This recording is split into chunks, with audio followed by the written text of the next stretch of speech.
రాష్ట్ర వ్యాప్తంగా ఈ అన్నా క్యాంటీన్లు ప్రారంభించడం, నేను ఎప్పుడు అన్నా క్యాంటీన్లు తెలుసు కానీ చూసేవాడిని కానీ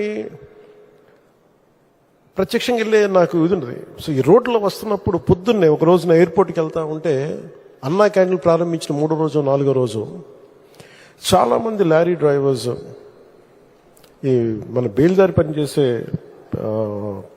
కార్మికులు, డ్రైవర్స్ అందరూ, ఆటో డ్రైవర్స్ అందరూ కూర్చోబెట్టి లైన్లో ఉన్నారు. ఏంటి ఇంతమంది లైన్లో ఉన్నారంటే ఆ పొద్దున్నే ఆ పలహారం తింటాను. నాకు అనిపించింది గత ప్రభుత్వం ఎలా వదిలేసింది అని చెప్పి. అన్నా క్యాంటీన్ని ఆయన ఎన్టీ రామారావు గారి పేరు మీద ఉన్న అన్నా క్యాంటీన్ ఎలా మూసేయాలనిపించింది. 10 మందికి అన్నం పెట్టేది, అది 10 మంది ఆకలి తీర్చేది, ఎలా తీసేసారు నాకు అర్థం కాదు. అలాంటిది అంతమంది లైన్లో ఉండి నిలబడి చూస్తూ ఉంటే నా కడుపు తరుక్కుపోయింది. నిజంగా తిరిగి అన్నా క్యాంటీన్ని ఆరంభించి కార్మికుల తాలూకా క్షుద్బాధని తీర్చిన చంద్రబాబు గారికి మనస్ఫూర్తిగా ధన్యవాదాలు తెలుపుకుంటాను.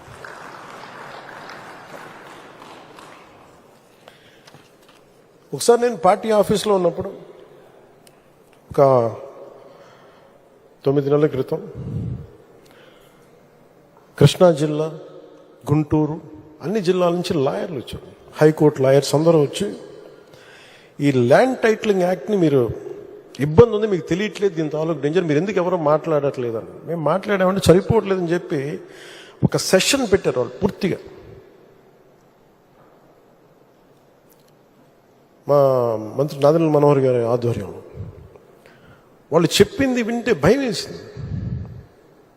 అందులో మరీ ఒకరు చెప్పింది, నా పొలంలో నీ ముఖం ఎందుకు, నా తల్లిదండ్రులు ఇచ్చిన ఆస్తి, నా తాతలు ఇచ్చిన ఆస్తిలో మీ ముఖం ఏంటి, ఇందులో మా తల్లిదండ్రుల స్వార్జితం, వాళ్ళ కష్టార్జితం, ఈ ముఖ్యమంత్రి ఫోటో ఏంటి, పొలాల్లో సరిహద్దు రాయిల్లో మీ ముఖాలు ఏంటి, ఇది ఎటు వెళ్ళిపోతుంది, మీరు ఎవరేం చేయరా అని చెప్పి వాళ్ళు నన్ను నిలదీస్తే నేను చెప్పి నేను సాధ్యమైనంత చేస్తానో తీసేస్తామని చెప్పి.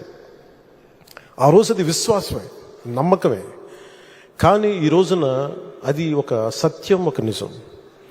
చంద్రబాబు గారు రాగానే ల్యాండ్ టైటిలింగ్ యాక్ట్ని రద్దు చేసి ప్రజలకి, ఆస్తులకి భద్రత కల్పించినందుకు మనస్ఫూర్తి వారికి నా ధన్యవాదాలు తెలుపుతున్నాను. మీరు ఊహించుకోండి, నేను పిఠాపురంలో భూమి కొంటే దాంట్లో అప్పటి ప్రభుత్వం మన ఆ ముఖ్యమంత్రి గారి ఫోటో ఉంది.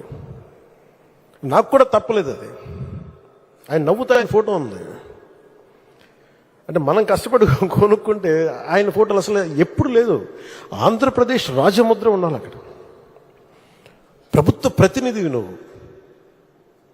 అలాంటి రాజముద్రని తీసేసి, ఆంధ్రప్రదేశ్ రాజముద్రని తీసేసి వ్యక్తి ఫోటో పెట్టుకున్నా అంటే అది ఎంత ఒక విచిత్రమైన ఆలోచన విధానం అది. అలాంటివి తీసేసి తిరిగి ల్యాండ్ టైటిలింగ్ యాక్ట్ని, అంత డ్రెకోనియన్ యాక్ట్ అది, అలాంటి యాక్ట్ని రద్దు చేసి ప్రజల్లో తిరిగి నవ్వులు తీసుకొచ్చినందుకు గౌరవ ముఖ్యమంత్రి గారికి నా మనస్ఫూర్తిగా నాకు కృతజ్ఞతలు, ధన్యవాదాలు. ఇన్ని సంవత్సరాలైనా ఆయన ఓపిక నన్ను ఆశ్చర్యపరుస్తుంది. అసలు ఆయన మనసు, మైండ్ నిరంతరం పనిచేస్తూనే ఉంటుంది. ఇందాక మన క్యాబినెట్ మీటింగ్లో కూర్చున్నప్పుడు అసలు ఈయనకి ఓపిక ఎక్కడి నుంచి వస్తుంది అని అర్థం కాదు. విపరీతమైన ఓపిక, కాన్స్టెంట్గా బ్రెయిన్ తిరుగుతూనే ఉంటుంది, సొల్యూషన్స్ ఇస్తూనే ఉంటుంది. అనుభవజ్ఞులైన అధికారులకు కూడా ఆయన దిశానిర్దేశం చేయగలరు, ఈ పాయింట్లు తప్పుది, మీరు ఇలా చేయండి, ఇలా ఆలోచించండి. అలాంటి దాంతోపాటు శారీరకంగా ఆయన పడే కష్టం ఓ 25 ఏళ్ల యువకుడు కూడా కష్టపడ్డాడు. మనసు మేధస్సుతోటి నలుగుతూ శరీరాన్ని కూడా అంత కష్టపెట్టడం అంటే నాకు అది నిజంగా, నాకు మన వరదలు వచ్చినప్పుడు అసలు ఆయన పడ్డ కష్టం, కొంతమంది అనుకోవచ్చు ఆయన దిగాల్సింది ఏముంది అని.